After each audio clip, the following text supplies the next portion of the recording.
call the Retirement Board of April 17th. Good morning, let me try that again. We'll call the Retirement Board of April 17th, 2024 to order. And I understand we have some public comment today. Glenn Sherman.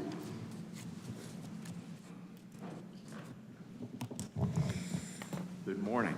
Good morning. I've been doing some reflecting and processing on the January meeting. It took me a while, but I have some things that I'd like to comment on. I heard some things that I really liked, and then I heard some things that I didn't like. The thing that I really liked was when I heard more transparency, the better. I really liked that. The thing that I didn't like so much was the comment, you don't plan your retirement based on thinking there'll be a COLA in the county pension.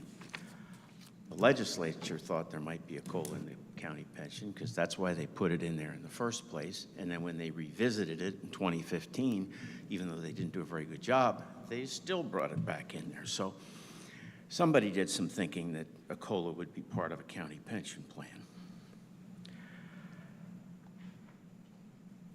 The part that I liked, again, was the more transparency, the better.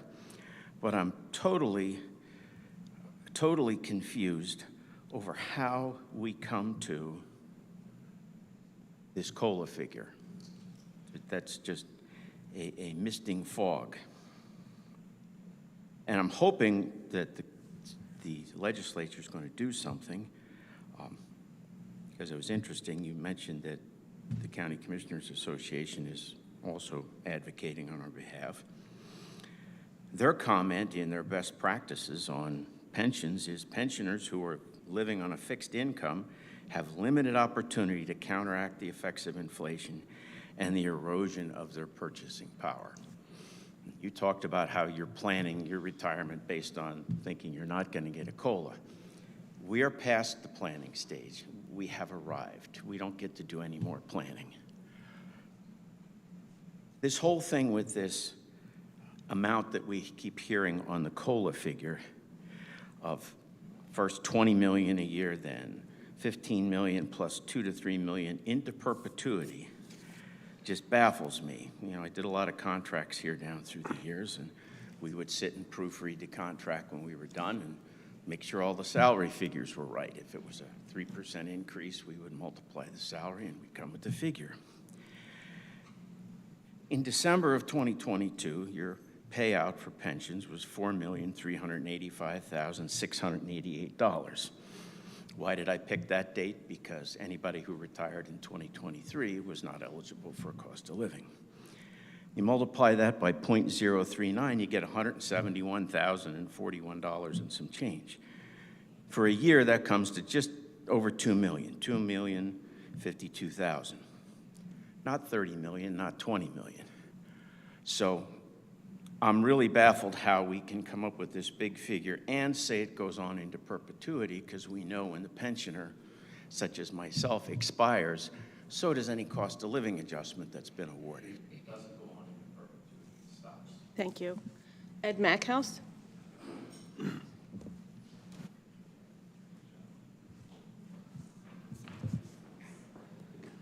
Ed Mackhouse, former teacher, engineer, scientist, government employee, and about the pensions, many states and cities no longer give pensions, or they give 10% on the dollar because they go bankrupt.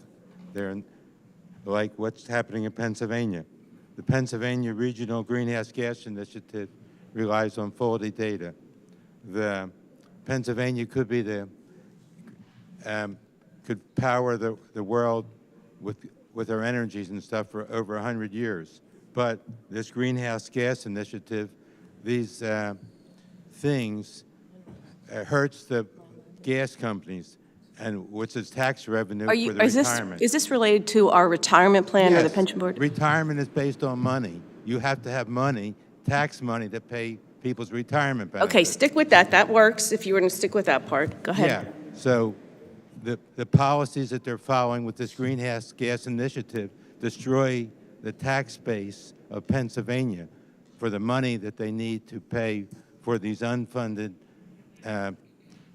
pensions that they have, like the unfunded pensions for the teachers and stuff, it's not fully funded, and you have to get money from tax revenue. They're destroying the tax base of Pennsylvania, which is the oil and gas industry, because under Trump was the first time in 40 years in the history of America that America was energy independent. We could produce energy and money that would make it wise for people to pay bonds and invest in Pennsylvania and in America. So now the cost of fuel takes away the retirement benefits of people because it's doubling the price. Under President Carter, the Democratic president, interest rate went up to 18%. And there is no basis for people to loan money to America. That's why the interest rate's gone up from 2% to 7% since President Trump was in office. So to get our retirement benefits on some kind of steady basis, so it doesn't keep costs, interest doesn't keep spiraling out of control, the only way that could be done is that we start producing energy again in Pennsylvania. So to make Pennsylvania sustainable, that they could believe in Pennsylvania and America, that you could pay for the bonds. If the bonds, for renewing Pennsylvania bonds, keep doubling in price, there's less money to fund and pay out retirement benefits for present people or future people. The money, the numbers don't lie. And I know about the numbers, and you should look at the numbers too. Thank you. Thank you. Is there a motion to accept the minutes of the March 20, 2024 Retirement Board meeting? So moved. Is there a second? Second. All in favor? Aye. Secretary's report for March? Thank you. Attached to your board packet is the Secretary's report, is the Bucks County Employees Retirement System, the transactions for March 2024. The total amount of contributions received from members in March was $2,173,332. The total amount of member contributions refunded in March was $177,236, representing 19 former county employees. The total amount of monthly pension benefits issued in March was $4,751,711, representing 1,930 retirees. The following people retired in March of 2024. Brenna Bunting from Children and Youth Department with a length of service of 21 years, 11 months, and 6 days. Ellen Berg from the Nursing Department with a length of service of 9 years, 7 months, and 9 days. Joseph Ferry from General Services with a length of service of 9 years, 9 months, 15 days. Deborah Grayson from Recorder of Deeds with a length of service of 17 years, 2 months, and 22 days. Lorraine Shinners from Human Resources Department with a length of service of 5 years, 2 months, and 14 days.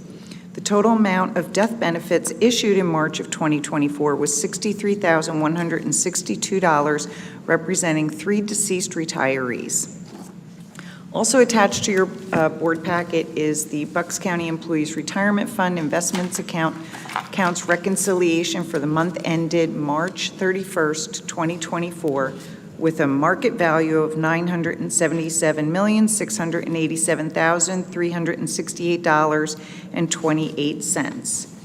In the interests of transparency, the December 31st, 2023 audited value is $941,251,813.34. The market value close as of April 16th, 2024 is $950,901,748. Is there a motion to accept the Secretary's report? So moved. Is there a second? Second. All in favor? Aye.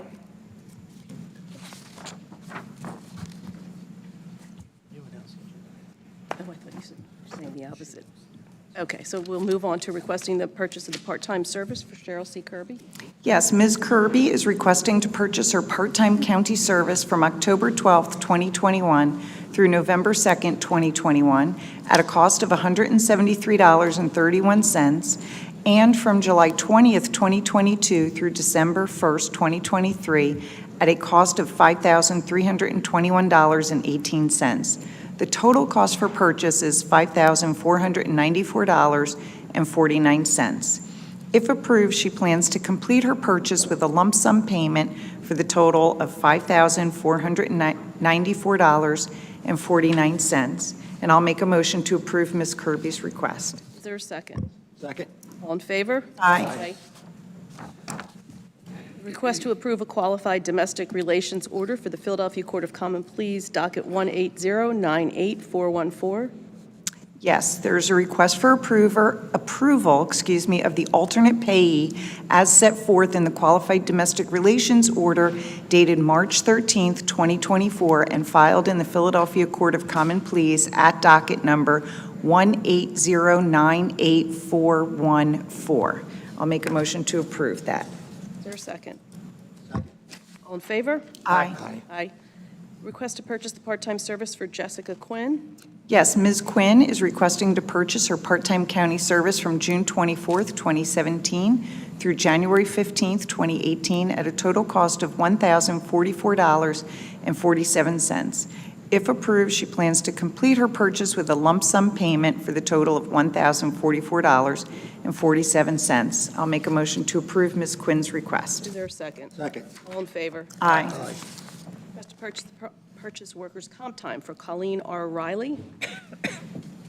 Ms. Riley is requesting to purchase her workers' comp time from January 7th, 2022 through February 18th, 2022 at a cost of $1,180.71, and from August 5th, 2022 through November 22nd, 2022 at a total cost of $3,182.20.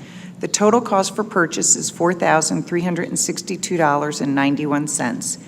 If approved, she plans to complete her purchase with a lump sum payment for the total of $4,362.91. I'll make a motion to approve Ms. Riley's request. Is there a second? Second. All in favor? Aye. Are there any other matters to come before the board? Just one thing, comment by Mr. Mackhouse earlier was inaccurate. Mentioned the interest rate. The highest interest rate on the Federal Reserve in history has been over 18%. That was October 1981. Ronald Reagan was president, not Jimmy Carter. That's all. Anything else? Is there a motion to adjourn? So moved. Is there a second? Second. All in favor? Aye.